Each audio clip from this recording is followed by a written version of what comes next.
नमस्कार दोस्तों, मैं आप सभी का अपने यूट्यूब चैनल स्पाई ट्यूटोरियल में स्वागत करता हूं। उम्मीद करता हूं आप लोगों की तैयारी बहुत ही अच्छी चल रही होगी। अभी तक हमने जितना कुछ भी देखा या सीखा वो सब समझ में आ गया होगा। जैसा कि आपको पता है, पिछले सेशन में हम लोगों ने सेंटर ऑफ मास के रिलेटेड जितना भी इम्पोर्टेंट कॉन्सेप्ट था वो सबको देखा था और वो चैप्टर फिनिश हो गया है। अगर उसके रिलेटेड कुछ भी क्वेश्चन है आप टेलीग्राम पे पोस्ट करिए, मैं आपको उसका सॉल्यूशंस प्रोवाइड करूंगा। तो आज एक नया चैप्टर शुरू कर रहे हैं जिसका नाम है रोटेशनल मोशन। और एक ये बहुत ही इम्पोर्टेंट चैप्टर होने वाला है। बहुत सारे स्टूडेंट को पूरी 2 साल फिजिक्स स्टडी करते हैं बट रोटेशनल मोशन का कॉन्सेप्ट उन्हें क्लियर नहीं होता। क्यों? क्योंकि उनका बेसिक्स क्लियर ही नहीं रहता। तो अगर आपने सर्कुलर मोशन नहीं देखा है तो एक बार जाके देख लीजिए। उसका कुछ कॉन्सेप्ट इसमें यूज होंगे, लेकिन फिर भी मैं ट्राई करूंगा कि एकदम जीरो से लेके, अगर आपको इसके पहले रोटेशनल मैकेनिक्स नहीं आती, मैं आपको गारंटी दे रहा हूं आप शांति से 50 से 55 मिनट बैठ के देखिए, आपका सारा डाउट्स क्लियर हो जाएगा। तो चलिए बिना टाइम वेस्ट किए हुए चालू करते हैं आज का सेशन। आज का सेशन एकदम बेसिक्स रहने वाला है और यही पूरे रोटेशनल मोशन का फाउंडेशन होगा। तो बिना स्किप किए पूरा वीडियो आप देखिएगा। चलिए शुरू करते हैं। अब देखो, रोटेशनल मोशन शुरू करने से पहले उसको एग्जाम्पल के थ्रू समझते हैं कि आखिर रोटेशनल मोशन होता क्या है। देखो, जैसा नाम से ही क्लियर है, रोटेशनल मोशन मतलब ये क्या करा, घूर्णन गति। आपको हिंदी में घूर्णन गति बोलते हैं। किसी एक्सिस के अबाउट आपका पूरा पार्टिकल घूम रहा है। जैसे आप ये देखिए, टॉप जिसको हिंदी में लट्टू बोलते हैं, ये लट्टू का एक्सिस है, जिसको देखो ये मैं ड्रॉ कर रहा हूँ। इसका एक्सिस है। जब आप सभी ने इसको कभी ना कभी नचाया होगा, जब इसको जमीन पर फेंकते हैं तो क्या होता है, इस एक्सिस के अराउंड चारों तरफ घूमने लगता है। तो इसके जो पॉइंट्स हैं, चाहे ये पॉइंट हो, देखो जहां मैं मार्क कर रहा हूँ, चाहे कोई पॉइंट हो, एक निश्चित अंतराल पे पूरे पॉइंट्स मूव करते रहते हैं इस फिक्स एक्सिस के अबाउट। तो इसी को हम क्या बोलते हैं कि ये रोटेशनल मोशन कर रहा है इस एक्सिस के अबाउट। जैसे आपका सॉसर बॉल है, इसको जब आप जमीन पे इसको पैर से मारते हैं तो ये क्या करता है, रोटेट होना चालू हो जाता है कि नहीं।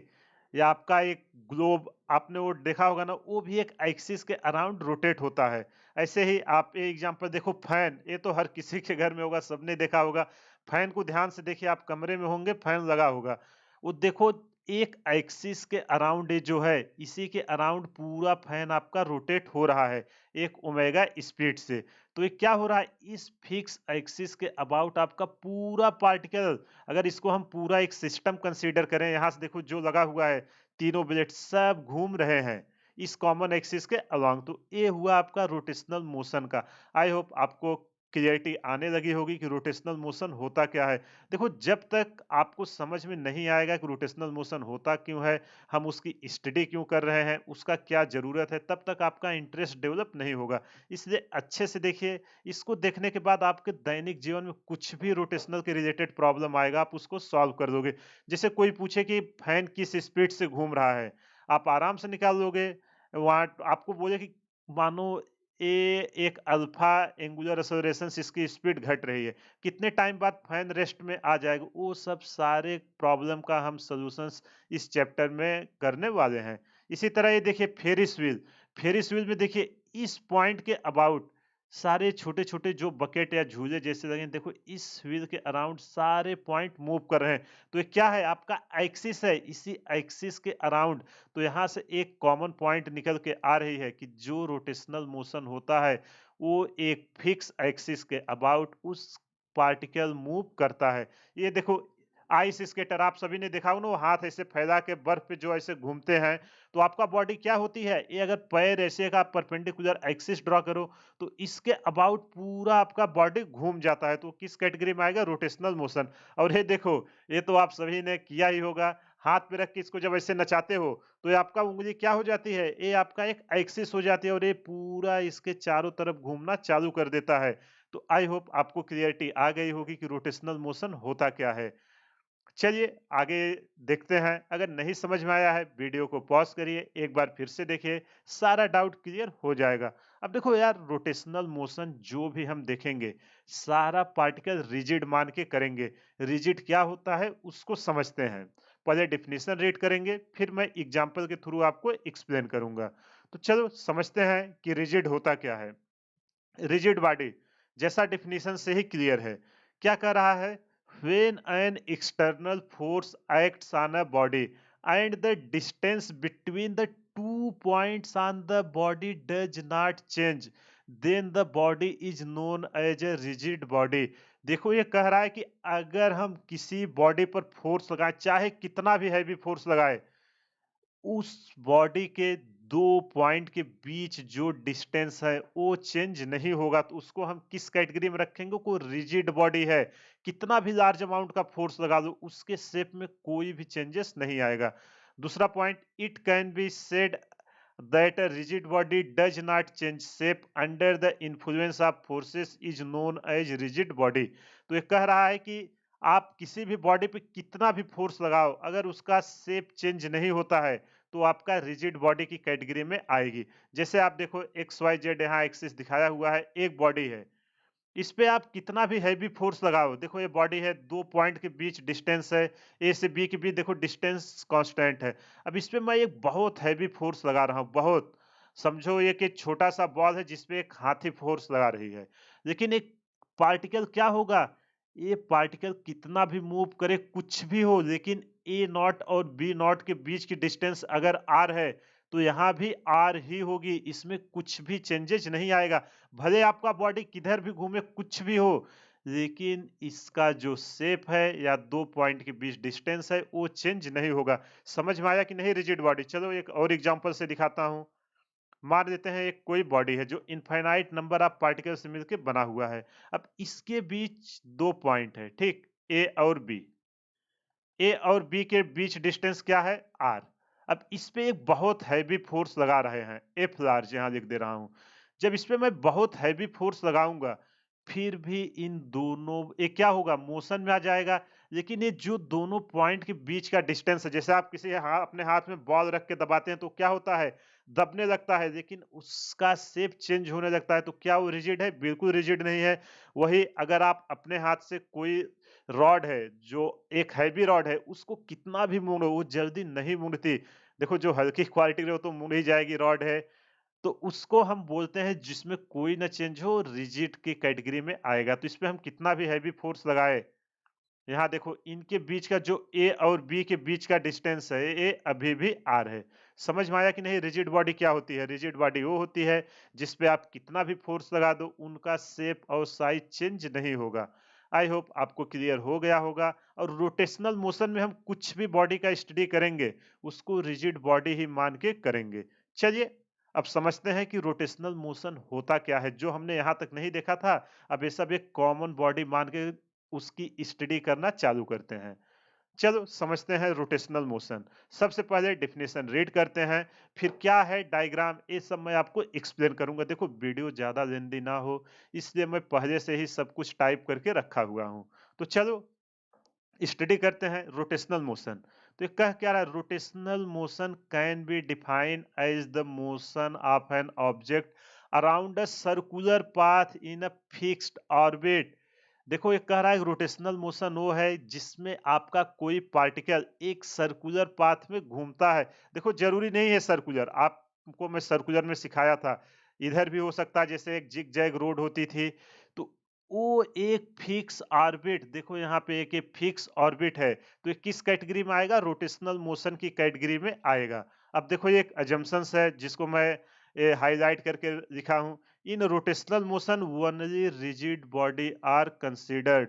जो आपके सिलेबस में है उसमें हम केवल रिजिड बॉडी को ही कंसीडर करेंगे। बाकी इलास्टिक बॉडी वो स्ट्रेंथ ऑफ मटेरियल जो आप इंजीनियरिंग में स्टडी करते हो उसकी कैटेगरी हो जाती है, जो डिफॉर्म होता है।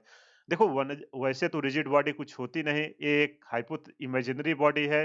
लेकिन हम जितने भी कॉन्सेप्ट डेवलप करेंगे वो सारा रिजिड बॉडी ही मान के करेंगे।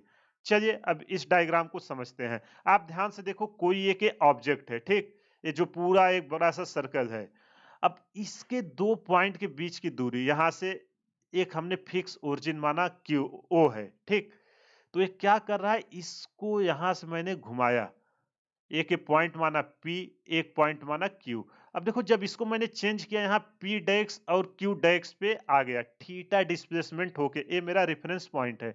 तो क्या हो रहा है? यहाँ देखो लिखा हूं, the body is in pure rotation हो रहा है। अभी आगे रोलिंग ट्रांसलेशन वो सब आएगा। यहाँ केवल ये रोटेशन हो रहा है, कोई स्लिपिंग स्लाइडिंग ये नहीं हो रही है। ये बॉडी जब इस पार्टिकल को जो P से Q की थी, इसको जब मैंने थीटा एंगल घुमाया, अब इसका पोजीशन हो गया P डेक्स Q डेक्स। अब देखो यहाँ पे क्या हो रहा है, in moving in circular motion about fixed axis having different radii. आप देखो जो यहाँ से यहाँ रेडियस था, क्या अभी भी वही है? यहाँ से यहाँ इसका रेडियस चेंज हो गया है, दोनों डिफरेंट डिफरेंट रेडियस हो गया है। आई होप आपको ये समझ में आ गया होगा। अगर कहीं भी कुछ भी डाउट है, वीडियो को पॉज करिए, एक बार फिर से देखिए, आपको सारा डाउट क्लियर हो जाएगा। अब देखो यहाँ मैं क्या माना, consider 2 points P and Q located on a body moving in a circle of radii P and Q। इनके बीच में क्या कर दूं, एक को देता है, जो इनके बीच का रेडियाई है R1 और इनके बीच का रेडियाई है R2, दोनों डिफरेंट डिफरेंट रेडियाई है। ये जो आपका क्या है, जब ये पार्टिकल यहाँ से यहाँ पे आया, एक एंगुलर डिस्प्लेसमेंट हुआ जिसको हमने थीटा बोला। Angle theta, they have turn will be same but the distance along arc are unequal, their radii are different. देखो जो ये डिस्टेंस ट्रेवल किए वो अलग अलग हैं। क्यों है? क्योंकि they have turn will be same but the distance along arc are unequal. जो इनका आर्क कटा है, देखो अगर हम यहाँ पे देखें, ए आर्क और ए आर्क में डिफरेंट है कि नहीं? ये डिफरेंस आई क्यों है? क्योंकि इनका आर्क अलग अलग है, इसलिए इनके जो वे फिक्स्ड पोजीशन है उसमें अलग अलग रेडियाई पे आया हुआ है। आई होप आपको समझ में आ गया होगा कि रोटेशनल मोशन होता क्या है। एक फिक्स्ड पॉइंट के अबाउट कोई भी बॉडी है वो मूव करेगी, उसको हम रोटेशनल मोशन की कैटेगरी में रखेंगे।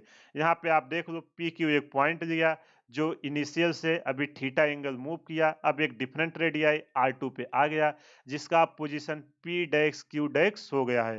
तो इससे हमें क्या पता चला, ये हमारा O के अबाउट घूम रहा है। अब इसमें क्या क्या टर्मिनोलॉजी आती है वो सब हम यूज करते हैं। चलो शुरू करते हैं एक एक। Equation defining the rotation of a rigid body about a fixed axis. ये जब फिक्स एक्सिस के अबाउट घूम रहा है, तो देखो जैसे एंगुलर डिस्प्लेसमेंट आया वो कितना होगा, किस एक्सेलरेशन से घूम रहा है, किस वेलोसिटी से घूम रहा है, मतलब एंगुलर वेलोसिटी, वो सब हमको क्वेश्चन में पूछेगा कि नहीं। तो हमारा कॉमन सा टर्म है कि हम उसको निकालें। चलो सबसे पहले निकालते हैं एंगुलर डिस्प्लेसमेंट। तो इसके लिए मैं क्या करता हूं, उसी डायग्राम को फिर से यहाँ पे ड्रॉ करता हूं जो वहां पे था। तो क्या था, एक अपनी बॉडी थी, ठीक, एक फिक्स पॉइंट था, फिक्स पॉइंट के अबाउट जो आपका ओरिजिन था, ये क्या था, ओ। यहाँ पे मैं पॉइंट अलग अलग मार्क कर देता हूँ, ये रहा P, ये रहा Q। अब यहाँ से थीटा एंगल मूव किया, थीटा एंगल मूव किया तो पोजीशन चेंज होके P डेक्स हो गया, और यहाँ पे पोजीशन चेंज होके Q डेक्स हो गया। अब पता चला ना कि रेडियस क्यों अलग अलग आ रही है, क्योंकि यहाँ देखो ए आर्क छोटा है, ए आर्क बड़ा है, तो आर्क बराबर क्या होता है, कोण बराबर चाप बटे त्रिज्या, यही होता है ना ए। इसका क्या होगा, आर्क बराबर कोण बराबर, जिससे यहाँ थीटा एंगल बना रहा है, कितना ए डिस्टेंस है डिवाइडेड बाई दिस, जो हिंदी में बोलते हैं कोण बराबर चाप बटे त्रिज्या, कितना एक कटा है डिस्टेंस में अगर हम रखेंगे डी या एस। जैसे अगर ये रेडियस आर है तो एस इक्वल टू, अगर एस काट रहा है, आर थीटा होता है ना, रेडियस इनटू डिस्प्लेसमेंट कितना हुआ है। समझ में आया कि नहीं? अब हमसे एंगुलर डिस्प्लेसमेंट पूछ रहा है कि थीटा क्या होगा। अगर इनिशियल में थीटा 1 है, यहाँ पे आके थीटा 2 हो जा रहा है, तो चेंज कितना हुआ, डेल्टा थीटा। ये हमने एंगुलर जब सर्कुलर मोशन आपको सिखा रहा था उसमें ये सब पूरा डिराइव कराया था, तो उसको मैं यहाँ पे डायरेक्ट यूज करता हूँ। Theta 2 minus theta 1, final position minus initial position, कितना एंगुलर डिस्प्लेसमेंट हुआ उसको हम निकाल लेंगे कि नहीं, पहले कितना था, और इसकी यूनिट किस में आती है, यूनिट इसका आता है रेडियन में, इस चीज को याद रखना। यूनिट जो है एंगुलर डिस्प्लेसमेंट का ए होगा रेडियन। अब अगला हमसे एंगुलर वेलोसिटी पूछ रहा है। एंगुलर वेलोसिटी, इसका भी मैंने सर्कुलर मोशन में डिटेल में डेरिवेशन कराया हुआ हूं, तो चलो उसको डायरेक्ट यूज करते हैं। अब मान लेता हूं जब हमारा यहाँ पे थीटा इक्वल टू 0 या जो भी रहा हो, थीटा 1 पे हमारा टाइम कितना था डिस्प्लेसमेंट पे, t1 टाइम पे थीटा 1 डिस्प्लेसमेंट हुआ। अब थीटा 2 डिस्प्लेसमेंट हुआ कितने टाइम पर, T2 टाइम पर। अब देखो एंगुलर वेलोसिटी, 2 टाइप की वेलोसिटी आती थी। एक होती थी एवरेज और एक होगा कि मानो हमें कोई पार्टिकुलर टी टाइम पर पूछ ले कि किसी भी एक टी टाइम पे बचाओ बताओ, रुको इसको मैं नीचे लिखता हूँ। किसी टी टाइम पे बताओ कि इस पे कितना एंगुलर वेलोसिटी आया, एनी इंस्टेंट टाइप टी। समझ में आया कि नहीं? ये दोनों हम कब यूज करेंगे? एवरेज निकालने में। और ये कब है? अपना पूछ रहा है मानो इंस्टेंट टाइम पे कितना होगा। तो चलो, क्या होता है velocity, angular velocity? Omega average, change in angular displacement divided by time. वही है ना, कितना जो हम लीनियर वेलोसिटी में पढ़े थे सारा वही कुछ यूज होने वाला है। और इसका मैंने आपको सर्कुलर मोशन में सारा चीज डिराइव कराया हुआ हूँ, जाके एक बार वो लेक्चर देख लीजिए अगर अभी तक नहीं देखे हैं। तो क्या होगा? Delta theta divided by delta T. तो यहाँ से जब हम ओमेगा एवरेज लिखेंगे तो ये क्या निकल के आएगा? डेल्टा थीटा की वैल्यू क्या आएगी? अगर फाइनल पोजीशन थीटा 2 हो जा रहा है, theta 2 minus theta 1 divided by time T2 minus T1। यहाँ पे आपका ओमेगा एवरेज, इसकी यूनिट क्या होने वाली है? रेडियन पर सेकेंड। देखो यूनिट बहुत ही इंपॉर्टेंट है, इसको याद रखना। आई होप आपको समझ में आ गया होगा। अब चलो, इंस्टेनियस वेलोसिटी अगर पूछे, ओमेगा इंस्टेनियस पता है ना, किसी भी इंस्टेंट टाइम टी पे मानो मैं पूछूं कि 5 सेकंड पर हमारा पार्टिकल जो रोटेट कर रहा है वो किस स्पीड से, किस एंगुलर स्पीड से रोटेट कर रहा है, तो उसके लिए क्या करते थे? इंस्टेंट के लिए हम सिंपल सा उसका डेरिवेटिव कर देते थे। इंस्टेंट मतलब लिमिट टेंडेंसी क्या होगी अगर हम मैथमेटिकल लैंग्वेज में लिखे? जैसे ही हमारा टाइम जीरो होने वाला है तो जो हमारा delta theta by delta T है, तो यहाँ पे अगर ये बहुत ही छोटा है मतलब जस्ट टाइम जीरो होने वाला है, तो इसको हम डेरिवेटिव फॉर्म में कैसे लिखेंगे? D theta by D T. अब थीटा का यहाँ पे कुछ भी इक्वेशन दिया रहे, 5t square plus 4t plus 1, आपसे पूछे t इक्वल टू 5 सेकेंड पर हमको बताइए कि इंस्टेंट एंगुलर वेलोसिटी कितना होगी? D theta by D T निकालना, t इक्वल टू 5 सेकेंड जितने पे भी पूछे आप उसको रख देना, आंसर मिल जाएगा। आई होप आपको क्लियर हो गया होगा। अगर कहीं भी कुछ भी डाउट है, वीडियो को पॉज करिए, एक बार फिर से देखिए, सारा डाउट क्लियर हो जाएगा। देखो ये सब छोटे-छोटे टर्म हैं, मैं जस्ट आपको रिवाइज करा रहा हूँ। आज का लेक्चर तो एकदम बेसिक्स है, लेकिन यही फाउंडेशन होने वाला है। जितना हम स्टडी करेंगे, चाहे एंगुलर हो, एंगुलर मोमेंटम कंजर्वेशन हो, टार्क हो, इसके बाद मोमेंट ऑफ इनर्शिया आएगा, सब कुछ इसी के रिलेटेड होने वाला है। चलो, अब अगला समझते हैं एंगुलर एक्सेलरेशन। इसको किससे लिखते थे? अल्फा। ये भी कितने टाइप का आता था? 2 टाइप का आता था, एक किसी इंस्टेंट पे और एक आपका एवरेज। तो चलो सबसे पहले लिखते हैं अल्फा एवरेज। एक्सेलरेशन क्या होता था? Change in velocity divided by change in time, linear में। तो यहाँ एंगुलर है तो क्या होगा? Change in angular velocity divided by change in time. तो अगर हम मान लेते हैं t1 टाइम पर हमारी एंगुलर वेलोसिटी ओमेगा 1 थी, t2 टाइम पर एंगुलर वेलोसिटी हो गई ओमेगा 2, तो एवरेज एक्सेलरेशन कितना आएगा? Omega 2 minus omega 1 divided by t2 minus t1। अब अगर हमसे पूछे कि किसी पार्टिकुलर टाइम t पर हमारा जो अल्फा इंस्टेंट बताना है, एंगुलर एक्सेलरेशन वो कितना है? मान लेता हूँ यहाँ पे हमारी स्पीड है ओमेगा, तो उसको हम कैसे लिखेंगे? अल्फा इंस्टेंट मतलब इंस्टेंटेनियस एक्सेलरेशन।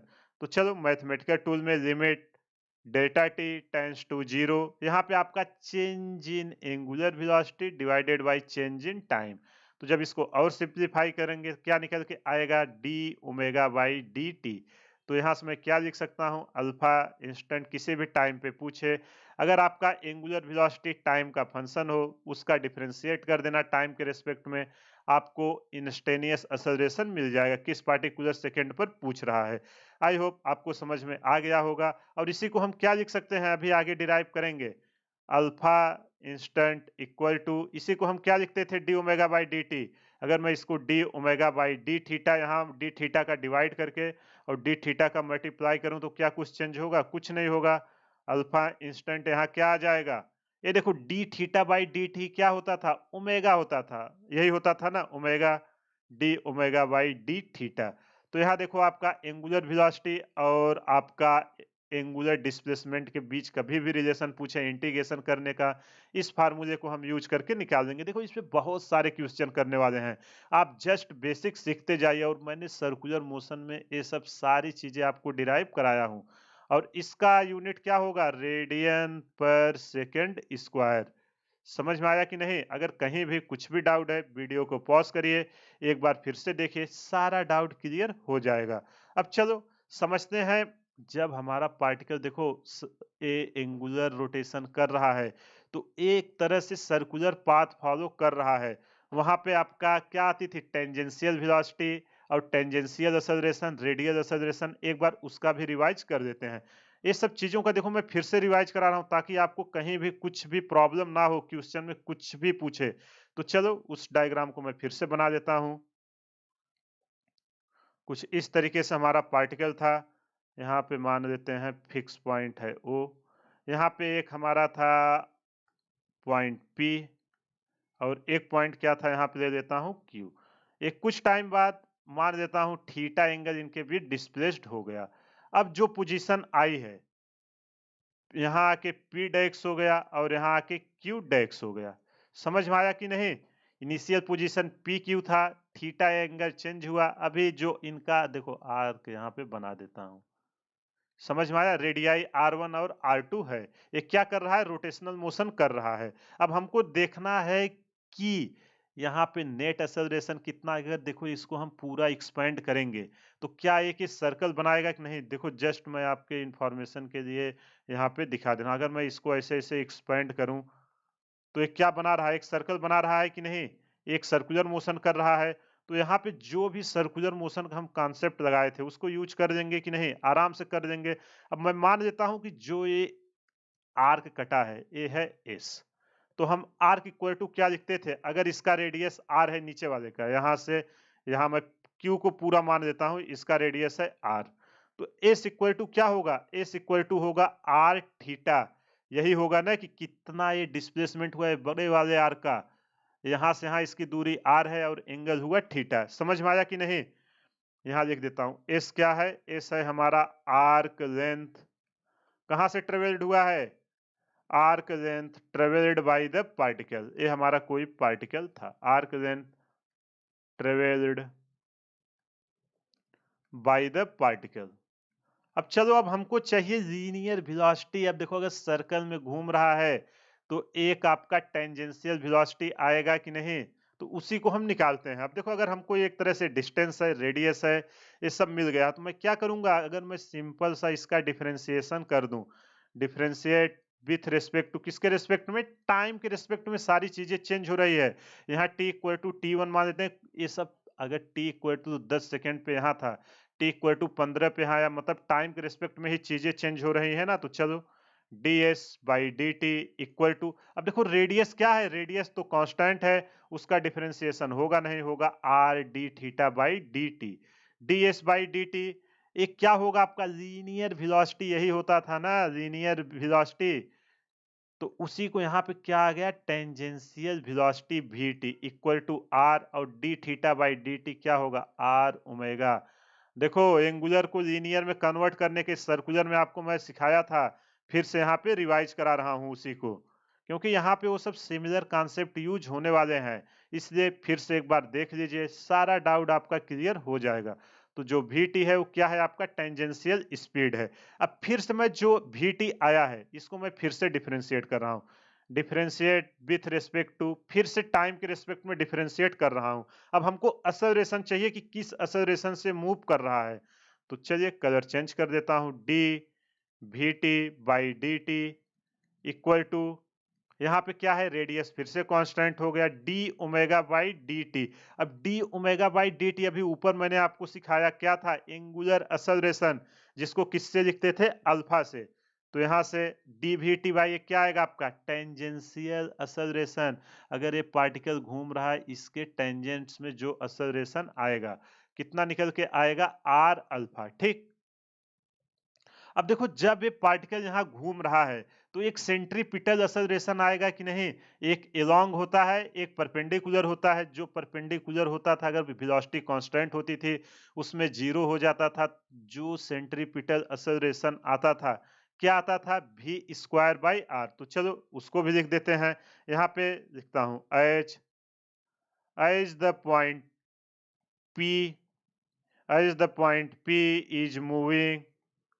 जो हमारा पॉइंट P है इसको जब मैं एक्सटेंड किया, moving in a circular path. देखो एक्सटेंड करके आपको दिखाया, अगर उसको मैं पूरा एक्सटेंड करूंगा तो किस पे घूमेगा, एक सर्कुलर पाथ में। तो यहाँ पे क्या जनरेट होगा, इट्स सेंट्रीपिटल एक्सेलरेशन। तो सेंट्रीपिटल एक्सेलरेशन क्या आता था, जो उसके लॉन्ग होता था। तो centripetal VT square by R वही तो आता था ना यार। चलो उसको लिखते हैं, ए सेंट्रीपिटल, सी से नाम देते हैं, v स्क्वायर डिवाइडेड बाई जो उसका रेडियस होता था। यहाँ वेलोसिटी टेंजेंशियल है, vt square divided by R. ये हुआ हमारा सेंट्रीपिटल एक्सेलरेशन। अब अगर हमसे नेट एक्सेलरेशन पूछे कि जो पार्टिकल रोटेट हो रही है उस पे नेट एक्सेलरेशन कितना आ रहा है, तो मैं क्या कर दूंगा, टेंजेंशियल का और आपका सेंट्रीपिटल का, इनका क्या ले लेंगे, रिजल्टेंट ले लेंगे। आई होप आपको समझ में आ गया होगा। जितना कुछ हमने सर्कुलर मोशन में स्टडी किया था वो सब आपको एक बार रिवाइज करा दिया हूं। इस पे कुछ भी क्वेश्चन पूछे, अभी आगे हम इस पे क्वेश्चन भी करेंगे अच्छे अच्छे, देखोगे तुरंत सॉल्व हो जाएगा। बस आपको कॉन्सेप्ट याद होना चाहिए। आई होप आपको समझ में आ गया होगा। अब चलो समझते हैं इक्वेशन ऑफ रोटेशनल मोशन। जो रोटेशनल मोशन के इक्वेशन थे, मैंने सर्कुलर मोशन में उसको डायरेक्ट लिखा था और आपको बोला था कि जब रोटेशनल मोशन चालू करूंगा वहां डिराइव करके दिखाएंगे। कुछ नहीं है यार, जैसा हम लोगों ने लीनियर वेलोसिटी में सारा चीज जब काइनेमेटिक्स सिखा रहा था, आपको सिखाया था लीनियर में होता था ना, यहाँ सारा चीज एंगुलर में होगा। क्यों, ये बहुत ही इंपॉर्टेंट है, क्योंकि इस दुनिया में देखो हर चीज घूम रही है, कुछ भी हो। तो इसलिए चाहे आप कुछ भी डिजाइन करोगे, फ्लाई व्हील हो, फैन हो, आपका क्लॉक हो, हर चीज देखो एक एक्सिस के अबाउट घूम रही है। इसलिए इन सब की जानकारी होना हमें बहुत ही जरूरी है। तो चलो अब डेरिवेशन एक एक करते हैं। जैसे वहां पे 3 इक्वेशन थे, ऐसे ही आपका रोटेशनल मोशन के भी 3 इक्वेशन होंगे। तो सबसे पहले derivation of first equation of motion देखते हैं। तो चलो इसके लिए मैं पहले डायग्राम बना देता हूं। यहाँ पे मैं मान लेता हूं कोई एक पार्टिकल है, ठीक। t इक्वल टू क्या है, अभी t इक्वल टू टाइम 0 है और इसकी स्पीड क्या है, किस स्पीड से घूम रहा है, इनिशियल एंगुलर वेलोसिटी है ओमेगा नॉट। समझ में आया कि नहीं। अब जब यहां से घूमना चालू किया, कुछ टाइम बाद ये घुमा देते हैं, घूम के यहाँ पे आ जाता है इस पॉइंट पर। अब टाइम क्या हो गया है, अब टाइम बदल गया है। अब टाइम हो गया है t equal to T second पर। किसी भी t सेकेंड पर हमारा पार्टिकल यहाँ आ गया और इनिशियल से जो रेफरेंस पॉइंट हमने लिया था, यहाँ से कितना एंगल बनाया, थीटा। चलो रेफरेंस पॉइंट को मैं रेड कलर दे देता हूँ, इसको ड्रॉ कर देता हूँ। ये रहा ओ, ठीक। अब इसकी जो फाइनल एंगुलर वेलोसिटी हुई वो कितनी हुई, मान लेते हैं वो ओमेगा हुआ। समझ में आया कि नहीं। यहाँ मैं लिख देता हूँ ओमेगा नॉट क्या है, ओमेगा नॉट हमारा है initial angular velocity. Nomenclature clear होना बहुत ही जरूरी है। देखो यहाँ पे सीख लो, आगे दोनों इक्वेशन में मैं डायरेक्ट लिखूंगा इनिशियल एंगुलर वेलोसिटी, और इनकी यूनिट क्या थी, रेडियन पर सेकेंड, यही यूनिट थी ना एंगुलर वेलोसिटी की।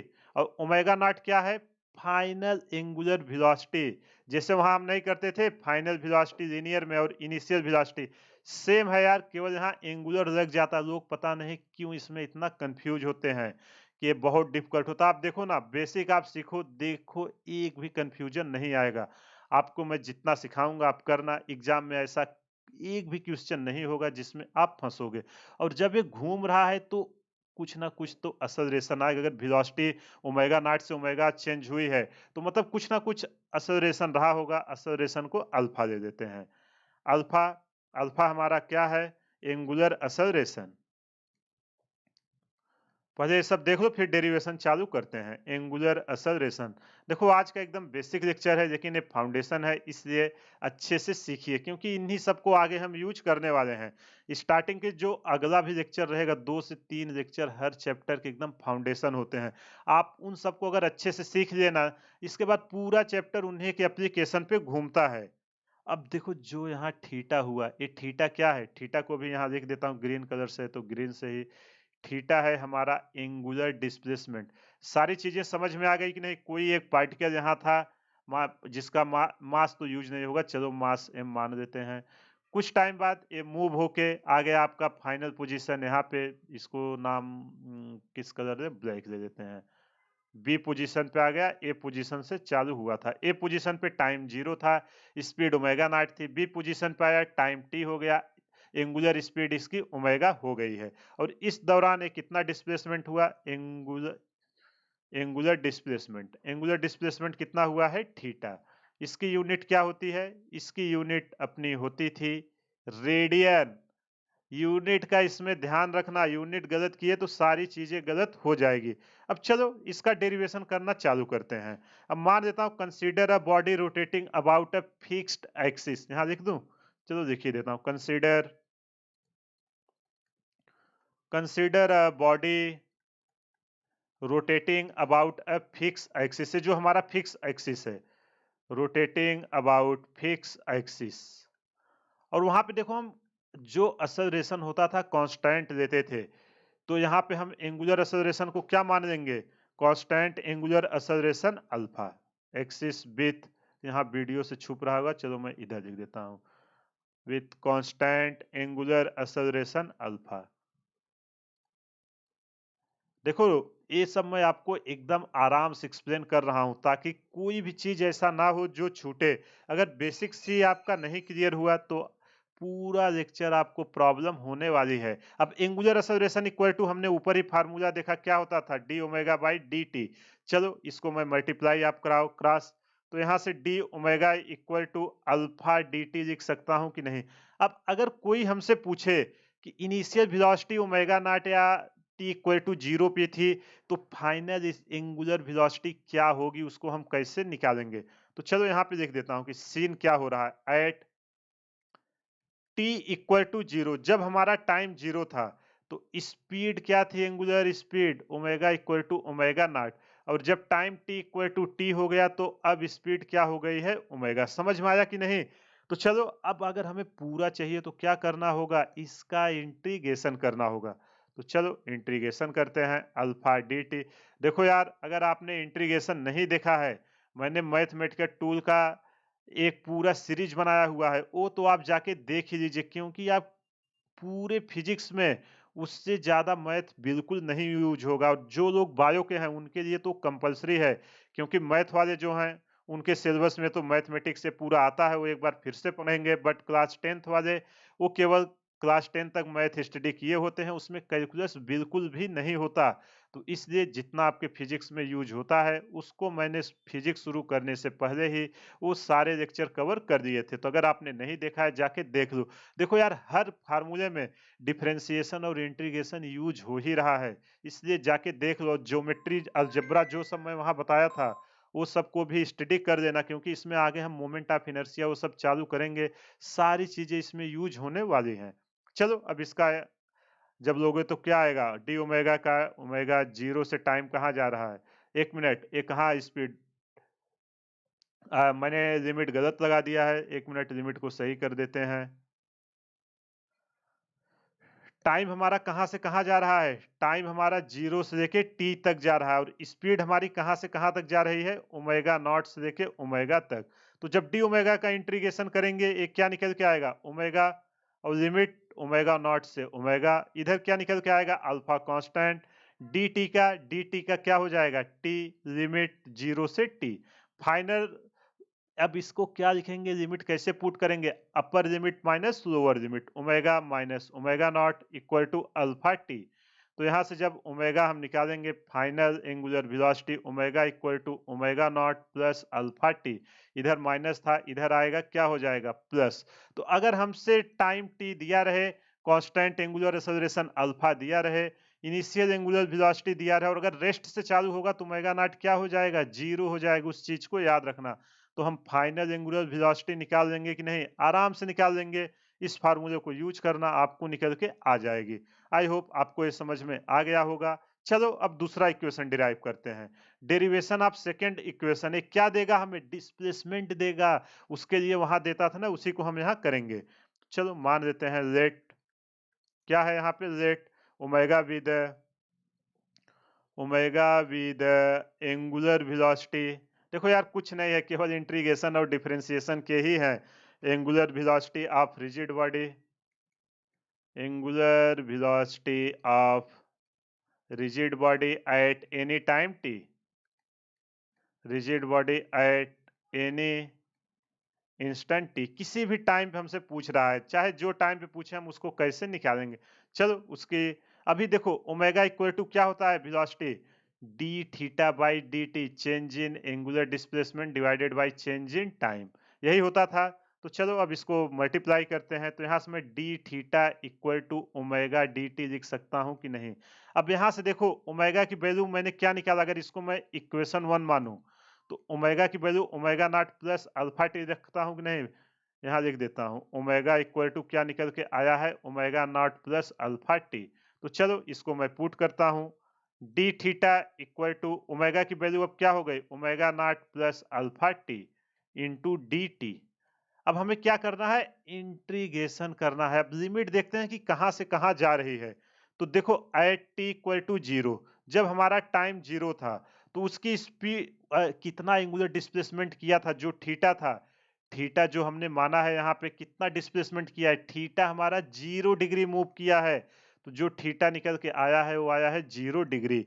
अब जब t इक्वल टू टी हो गया तो थीटा इक्वल टू क्या हो गया है, थीटा इक्वल टू थीटा हो गया है।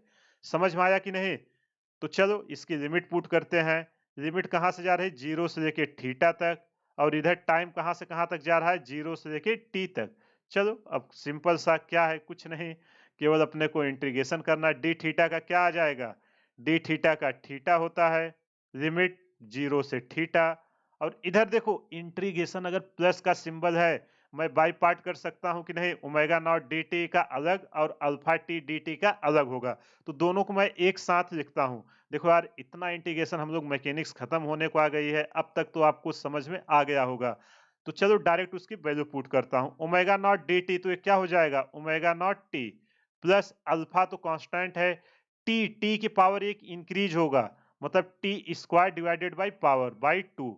लिमिट कहां से कहां तक जा रही है, जीरो से लेके टी तक। चलो लिमिट पुट करते हैं, देखते हैं क्या आएगा। यहाँ पुट करेंगे theta minus zero equal to, इधर जब पुट करेंगे तो क्या निकल के आएगा, omega naught T plus half alpha T square. ये हुआ upper limit, minus lower limit में क्या आएगा आपका, टी इक्वल टू जीरो है, दोनों में टाइम का टर्म है, मतलब ये जीरो हो जाएगा। तो यहाँ एक मिनट, यहाँ पे जीरो है ना, थीटा माइनस जीरो। तो यहाँ पे जब थीटा इक्वल टू जो हमारा एंगुलर डिस्प्लेसमेंट निकल के आया, omega naught T plus half alpha T square, linear में क्या होता था, S equal to U T plus half A T square. यहाँ पे theta equal to omega naught plus half alpha T square, उसी से मिलता जुलता है। आई होप आपको समझ में आ गया होगा। अगर कहीं भी कुछ भी प्रॉब्लम हो, वीडियो को एक बार पॉज करिए, फिर से देखिए, सारा डाउट क्लियर हो जाएगा। देखो यार एकदम बेसिक चीज है, बट आपको कॉन्सेप्ट समझ में आना चाहिए। क्वेश्चन में इसके बीच में कहीं से कुछ भी देके पूछे ताकि आप उसको सॉल्व कर सको। चलो अब थर्ड इक्वेशन देखते हैं, डेरिवेशन ऑफ थर्ड इक्वेशन। इसको इक्वेशन 2 कर देता हूं। अब थर्ड इक्वेशन में मैं क्या मान लेता हूं, direct angular acceleration alpha, alpha equal to क्या लिख सकता हूं, D omega by D T लिख सकता हूं कि नहीं। अब इसी को मैं क्या करूंगा, डी ओमेगा, इसमें मैं डी थीटा का मल्टीप्लाई और डी थीटा का डिवाइड कर देता हूं। ऐसे अरेंज कर सकता हूं कि नहीं। अब ध्यान से आप देखो, ये पूरा टर्म किसके बराबर हो गया, ये पूरा टर्म हमारा ओमेगा के बराबर हो गया। तो चलो यहां से अल्फा इक्वल टू क्या लिखेंगे, omega D omega by D theta. समझ में आया कि नहीं। ओमेगा देखो यहाँ वेरिएबल अलग अलग था, अल्फा भी चेंज हो रहा था, डी ओमेगा भी चेंज हो रहा था, और टाइम भी चेंज हो रहा था। इसलिए मैंने उसको बदल, सॉरी अल्फा तो कांस्टेंट लिए थे, ओमेगा और एक टाइम बदल रहा था, बट हमें थीटा के रिस्पेक्ट में चाहिए था, इसलिए हमने इसको ऐसा अरेंज किया। चलो अब क्रॉस मल्टीप्लाई कराते हैं तो क्या आएगा, omega D omega equal to alpha D theta. अब चलो समझते हैं हो क्या रहा है।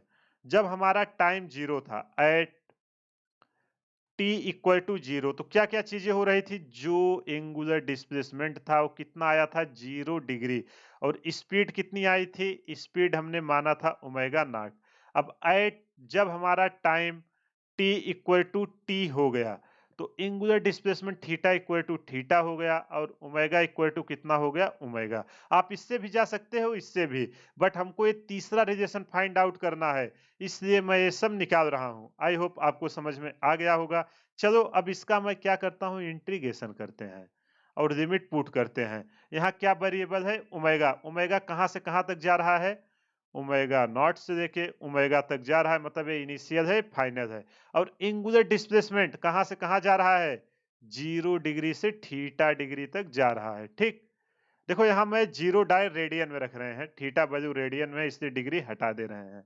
ठीक, आई होप आपको समझ में आ गया होगा। अब ओमेगा डी ओमेगा का करोगे तो क्या आएगा? Omega square divided by 2।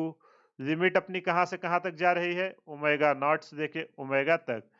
Right hand side करेंगे, अल्फा कांस्टेंट है, अल्फा डी थीटा का थीटा हो जाएगा। लिमिट 0 से थीटा जा रही है। चलिए लिमिट पुट करते हैं, तो क्या आ जाएगा? Omega square minus omega naught square divided by 2। इधर क्या निकल के आएगा? Alpha theta minus 0। तो जब इसको सॉल्व करेंगे, omega square minus omega naught का square equal to 2 alpha theta. वहां क्या था? V square minus U square equal to 2as। यहाँ भी आपका ओमेगा को रिप्रेजेंट कर रहा है, यू ओमेगा नॉट को, और जो ए था वो अल्फा को, और एस था वो थीटा को रिप्रेजेंट कर रहा है।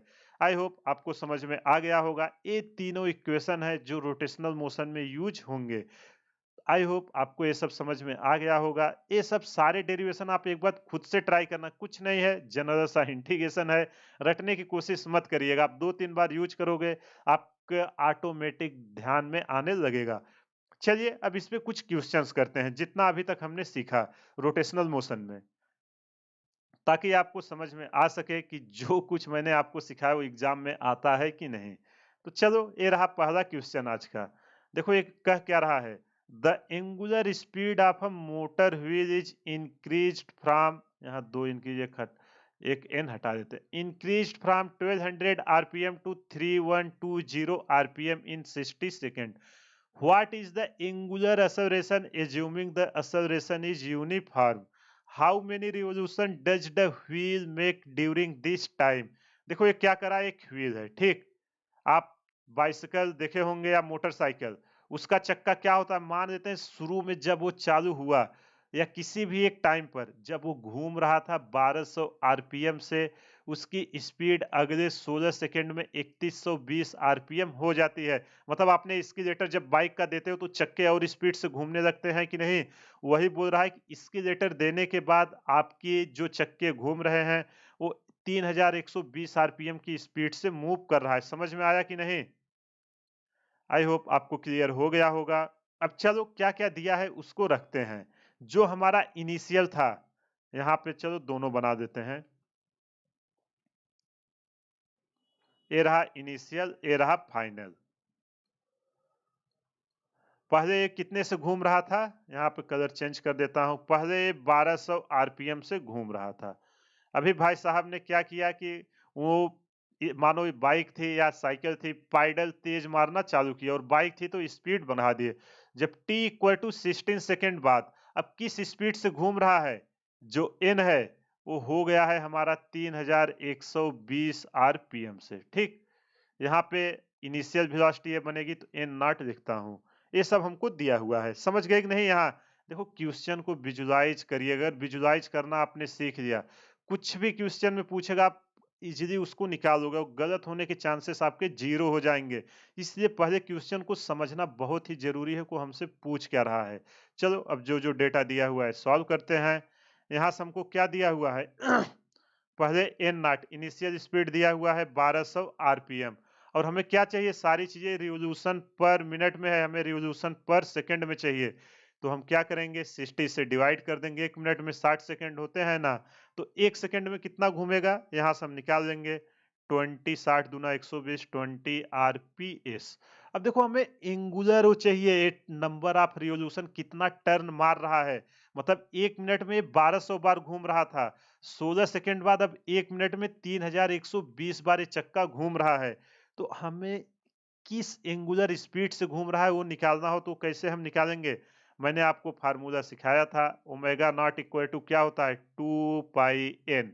तो यहाँ एन की वैल्यू एन नॉट है, पुट करेंगे 2 पाई एन नॉट की वैल्यू आई है 20, यहाँ मल्टीप्लाई करेंगे 45 रेडियन पर सेकेंड। इनिशियल स्पीड हमको पता चल गई ओमेगा नॉट किस स्पीड से घूम रहा है, 40 पाई रेडियन पर सेकेंड से घूम रहा था।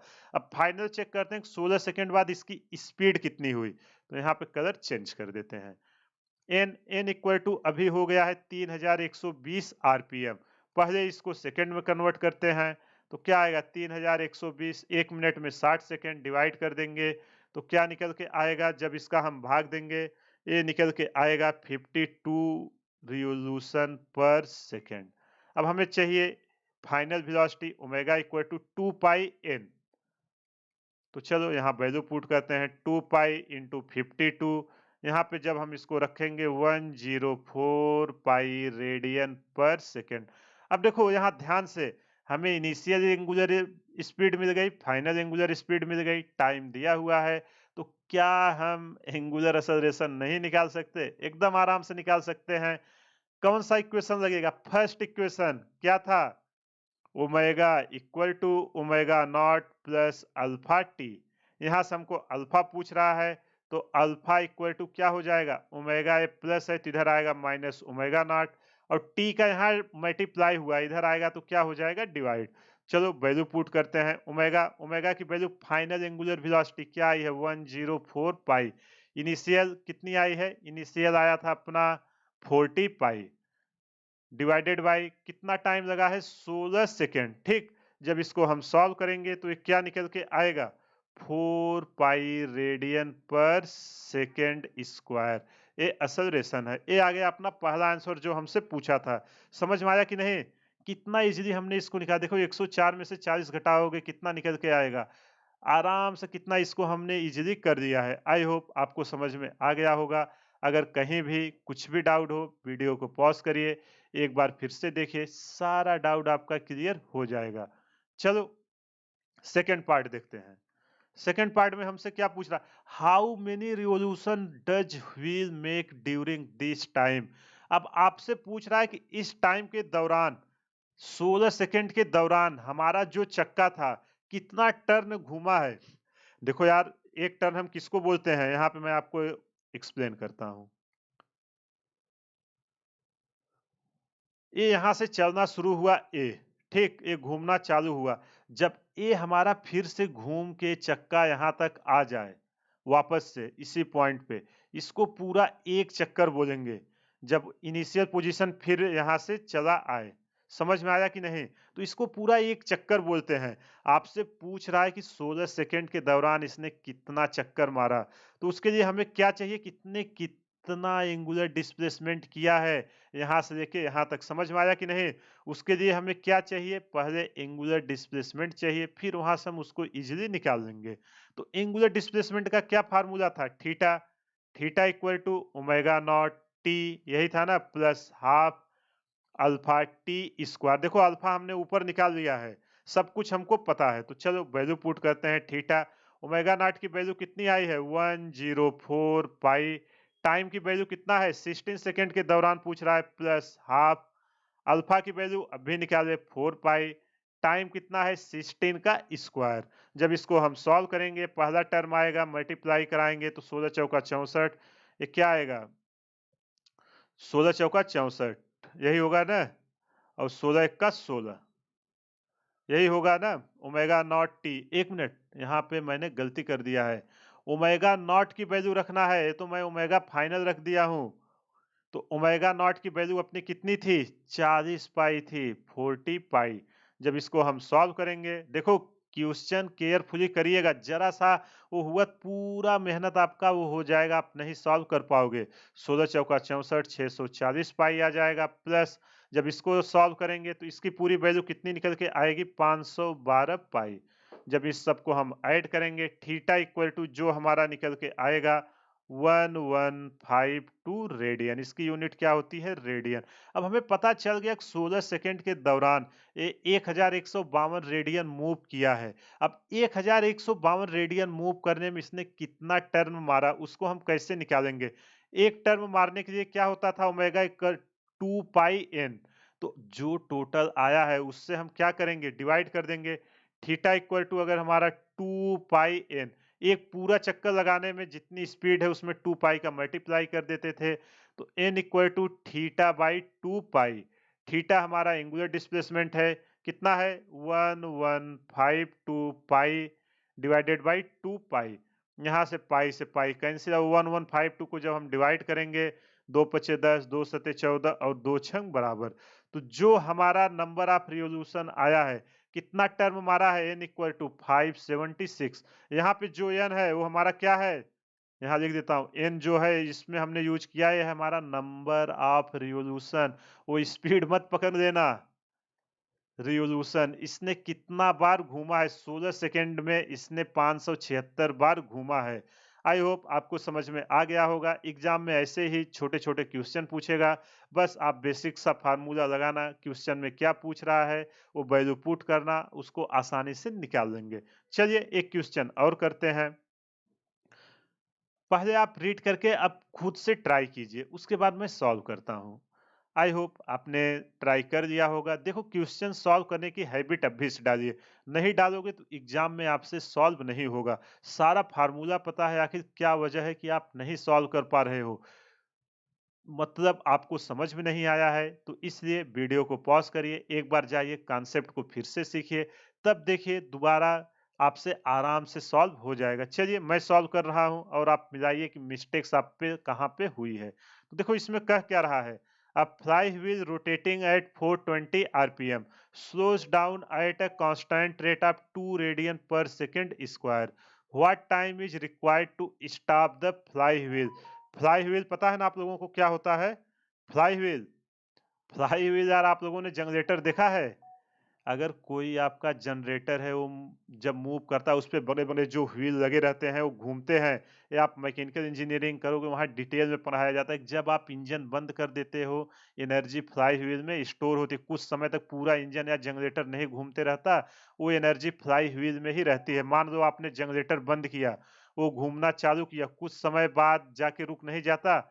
बंद करने का आप देखे होंगे 30-40 सेकंड तक पूरा वो घूमते ही रहता है। तो फ्लाई व्हील के कारण ही मूव करता है। आपने थ्रेशर देखा होगा, एकदम पीछे जो बड़े से चक्का टाइप नहीं लगा रहता, वो उसी को फ्लाई व्हील बोलते हैं। जब हम बंद कर देते हैं तो भी वो घूमते रहता है। वो सब इसलिए लगाए जाते हैं कि स्पीड फ्लक्चुएट ना हो, एनर्जी कांस्टेंट रहे। वो एक अलग टर्म है, जब आप इंजीनियरिंग करोगे फ्लाई व्हील की डिजाइन पूरी डिटेल में होती है। अभी बस आप यही समझिए कि मानो आपने जनरेटर बंद कर दिया, फिर भी कुछ टाइम तक जनरेटर जिससे इलेक्ट्रिक जनरेट करते हैं, आपने गाँव में देखा होगा अगर इलेक्ट्रिसिटी नहीं रहती या शादी में ये सब में जनरेटर नहीं यूज़ करते, तो कुछ समय तक वो मूव करता रहता है, उसके फ्लाई व्हील के कारण। तो पूछ रहा है कि कितने समय में वो रेस्ट में आ जाएगा अगर 2 रेडियन पर सेकंड स्क्वायर से उसकी स्पीड घट रही है। समझ में आया कि नहीं क्वेश्चन? चलो अब इसको सॉल्व करते हैं। यहाँ पे हमें जब उसको बंद किए मतलब इनिशियल स्पीड हो गई एन नॉट, कितना दिया हुआ है? 420 आरपीएम से घूम रहा था। अब आपसे पूछ रहा है कि हर सेकंड में इसका एंगुलर एक्सेलरेशन कितना घट रहा है? अभी इसको जो हमारा अल्फा है वो घट रहा है, रिटार्ड हो रहा है, माइनस में आएगा 2 रेडियन पर सेकंड स्क्वायर। आपसे पूछ रहा है कि किस टाइम में फ्लाई व्हील रुक जाएगी, मतलब जो घूमना चालू हो रहा है। अगर आपने नहीं देखा होगा आप फिर से उसको देखिएगा और इस बार ऑब्जर्व करिएगा, आपको समझ में आ जाएगा कि बंद करने के बाद जो आप इंजन बंद कर दिए लेकिन थ्रेशर फिर भी घूम रहा है। वो क्यों घूम रहा है? फ्लाई व्हील के कारण, क्योंकि एनर्जी उसमें स्टोरेज है, वो एनर्जी बैक में सप्लाई कर रही है। या जनरेटर बंद कर देते हैं, कुछ समय तक घूमता है तो भी फ्लाई व्हील के कारण ही घूमता है। जो बने-बने चक्के बीच में नहीं लगे रहते उसी को फ्लाई व्हील बोलते हैं। चलो अब पहले सबसे पहले एन नॉट को हम क्या करेंगे? 420 आरपीएम है उसको आरपीएस में बदल देते हैं, तो ये कितना निकल के आ जाएगा? जब इसको हम 6 से 42 मतलब 70 आरपीएस निकल के आ जाएगा। अब हम जब हमारा ये रेस्ट में आ जाएगा, एट रेस्ट, एन नॉट क्या हो जाएगा? एन आपका 0 हो जाएगा।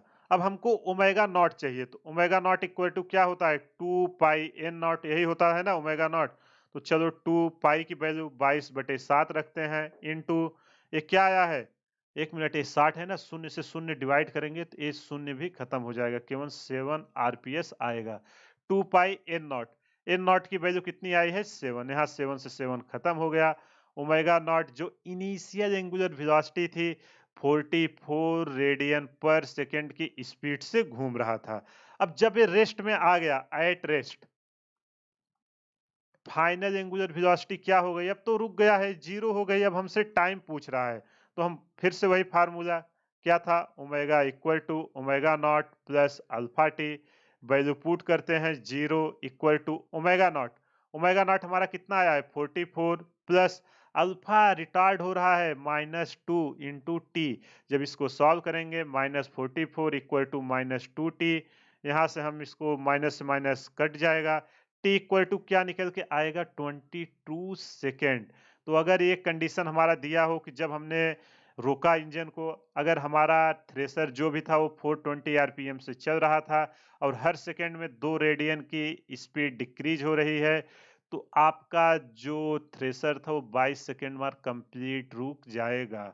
आई होप आपको समझ में आ गया होगा। और फ्लाई व्हील क्या होता है वो भी मैंने आपको एक्सप्लेन किया जस्ट।